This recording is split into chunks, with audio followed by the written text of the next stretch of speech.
Dr. Marie Smith, Mrs. Jillian Douglas Phillip, thank you both for agreeing to have this interview with me.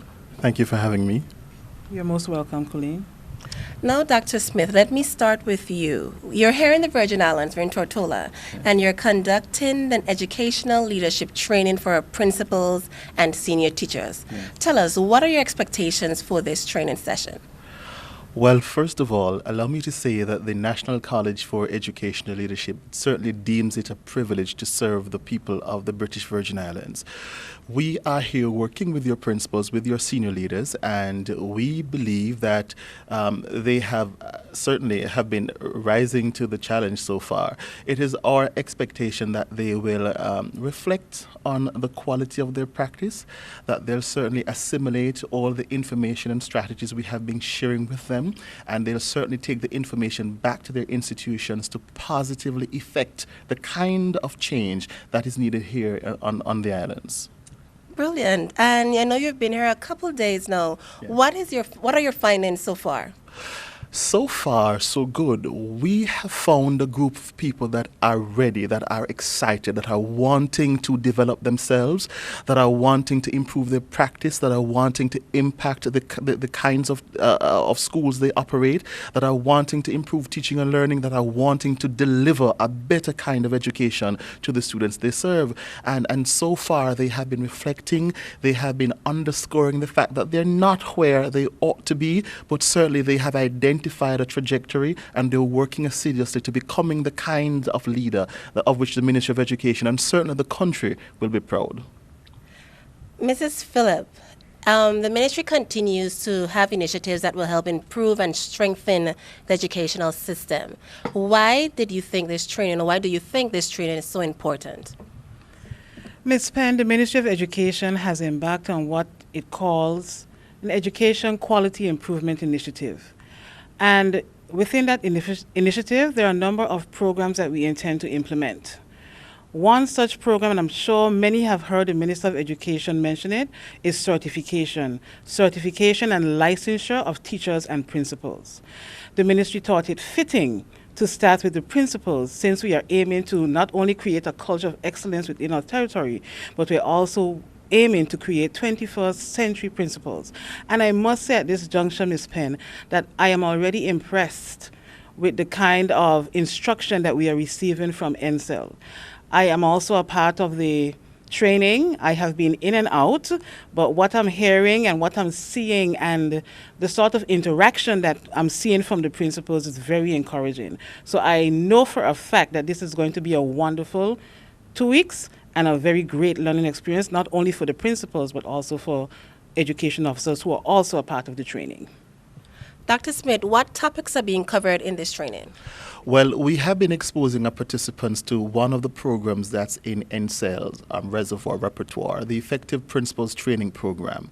This program comprises 17 modules, and we are delivering these modules in 2 rounds, and this is our first interface, these 2 weeks.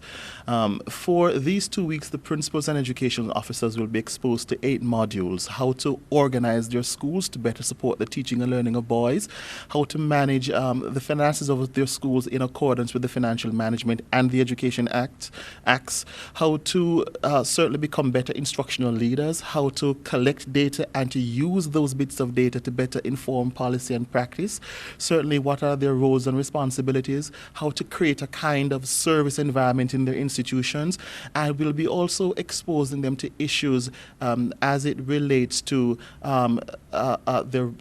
just organizing their schools and certainly ensuring that their institutions become more effective in delivering the kind of education that will impact holistic development and certainly the economic earning power of the BVI. With all that you just said, what is it that you want our principals and our senior teachers to leave with at the end of this? These 8 different modules Yes, you 8 just modules. outlined. Right. What is it that you see the outcome of this being? Well, the first thing I must say is that the modules that we are offering were developed through focused attention on the literature and certainly on the experiences of principals across the globe. The program that we are developing is aligned to the standards for principals as well as that were developed in Jamaica, as well as standards that are held by 54 countries across the world. So the principles, what we're exposing the principals to are very relevant theories and practices of leadership. We expect them to get back into their institutions and to transform their institutions, but they can only transform their institutions after they have transformed themselves. So we're spending quality time having them interrogating their own philosophy, their own values, their own identities. Why are they where they are? What kind of leaders are they? If they are unable to answer those questions, they'll certainly be unable to transform their schools, because leadership first begins with the individual. And so the modules that we're offering are very distinct from what they would have done during their undergraduate and graduate degrees. Those programs focus on the theories of leadership. NCEL's modules focus on the practice of leadership. And so we're giving them case studies, reflections. There's a lot of coaching, there's a lot of peer sharing, there's a lot of interaction that will enable them, that will empower them to transform themselves, their practices, and by extension, their institutions. Brilliant. I hear all the passion in your voice when you speak. Yes. I can see this very close and dear to your heart. Absolutely. Tell us a bit more about NCEL. Absolutely. I know you're not the Ministry of Education for Jamaica. No, the National College is an agency of the Ministry of Education. And yes, I'm very passionate about it because I have seen the impact that NCEL has had in Jamaica. Jamaica has had a history of 3 or 4 decades of underperformance. We have had issues. We have had issues related to poor teacher quality, low performance from students, high incidence of dropout, and all sorts of maladaptive behavior. And so the government of Jamaica, through the Ministry of Education, instituted the National College in 2011. We started working with our principals in 2012. We have approximately 600 principals that are in on this particular program. And for those principals with whom we have been working, not only have they been transformed, but their institutions have been transformed. So much so that our results are up. We have succession planning strategies in place. We have institutions with greater collaborations with their parents and other stakeholders. We have students who are attaining and achieving. And so the successes that we have been having in Jamaica, we certainly want to extend and to share our experiences so that our brothers and sisters who are here in the Caribbean can enjoy similar success. We tend to believe that the only thing that good practices come from the United Kingdom and the USA, and we want to dispel that myth. We want to establish the fact that the issues that are here on the island, the BVI, are certainly very similar to the ones that we experience in Jamaica. And if we can do it there, which we have been doing, we certainly want to extend ourselves to partner with the Ministry of Education so that our brothers and sisters here who are involved in school leadership can have the kinds of returns on investment that we're experiencing on the island of Jamaica. Brilliant. CEO, when you hear that passion, you hear the drive, you hear the success stories that NCEL has had in Jamaica, how is it that you see that translating here in the Virgin Islands?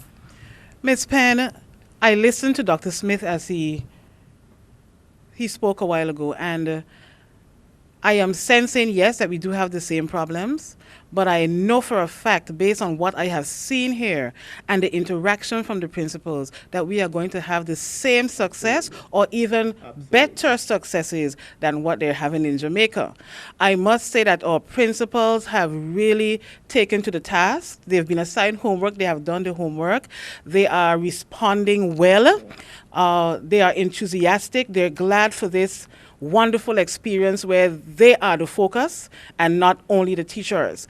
And allow me right now, Colleen, to just make a claim. When asked or when informed about certifying or licensing teachers and principals, we started from south and we came up. We looked at Barbados. We looked at Trinidad. Trinidad led us to Jamaica. We went to Jamaica, different agencies in Jamaica, and NCEL had what we wanted. And I think it is important that we identify that the Ministry of Education, in its efforts to improve the quality of education in the territory is not only looking for an agency to come in to assist. We are looking for an agency who has already seen success. No one is perfect. No one Caribbean territory is perfect. No one agency is perfect. So we are working, and we're glad to have ties with NCEL, and we are hoping, and we know, that definitely we will get our money's worth out of this venture. May I just say, Colleen, that every bit of research done across the globe, and I invite my colleagues to search the literature, every bit of research done on effective schools across the world highlights two things. One, if you want to improve student performance, you focus on the quality of teaching and learning and the quality of leadership, and it is the latter which informs and facilitates the former. So when you want to change a school, you change the quality of the leadership. If you get effective leadership in place, whether the school is urban, rural, small, large, if you can positively impact the quality of leadership, you will positively impact student performance, and certainly you will lift the face of the community and the face of the country. And so NCEL is committed to partnering with the Ministry of Education in Jamaica, the Ministry of Education and Culture here, partnering with our schools, partnering with our community members, so to ensure that we give our students the kind of education that they so richly deserve. And CEO, I know everything that we're doing in the schools, our end product is our students. Absolutely. Everything that we do, we're focusing on our students based on everything that was discussed here today. And I know we have partnerships that already exist with different agencies.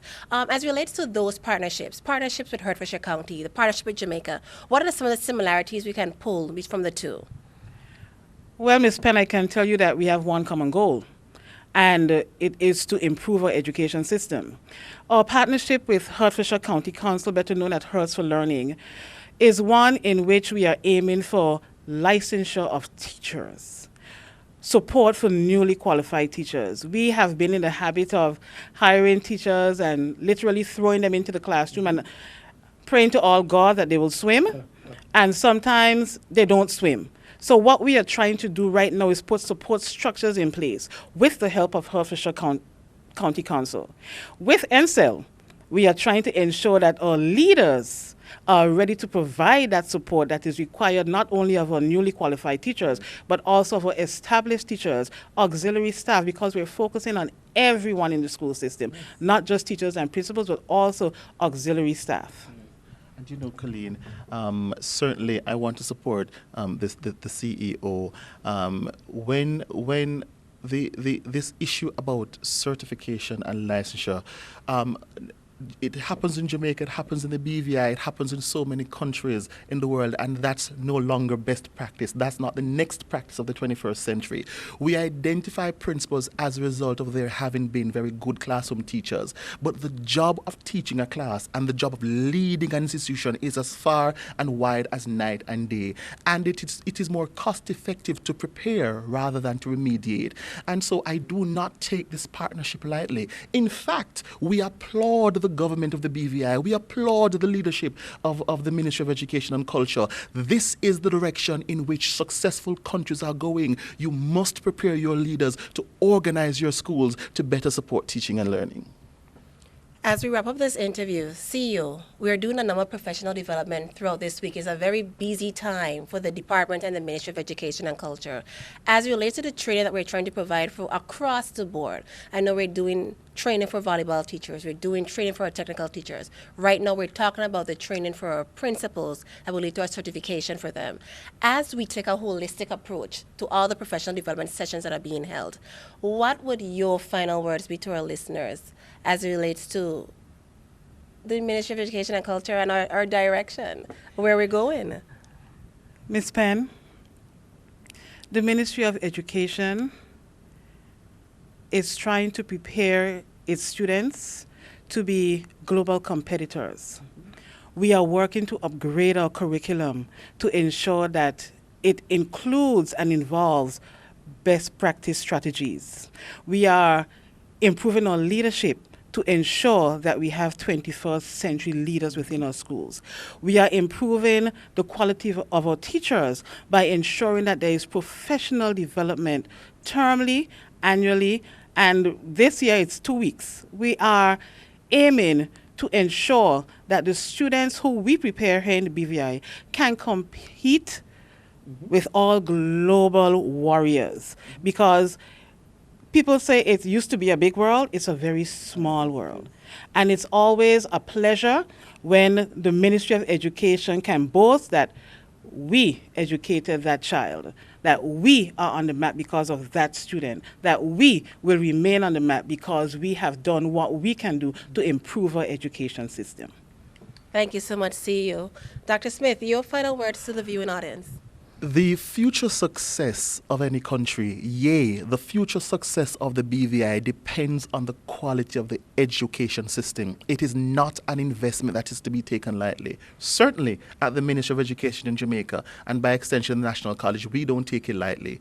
We have worked hard, we are very privileged, and we feel that we are contributing in a meaningful and a significant way. And so I say to my fellow islanders, because I am now a BV Islander. So I'm saying to my fellow islanders, we appreciate the investment being made in our principals. There will be return on your investment. And so we thank you for giving us the opportunity to partner with you.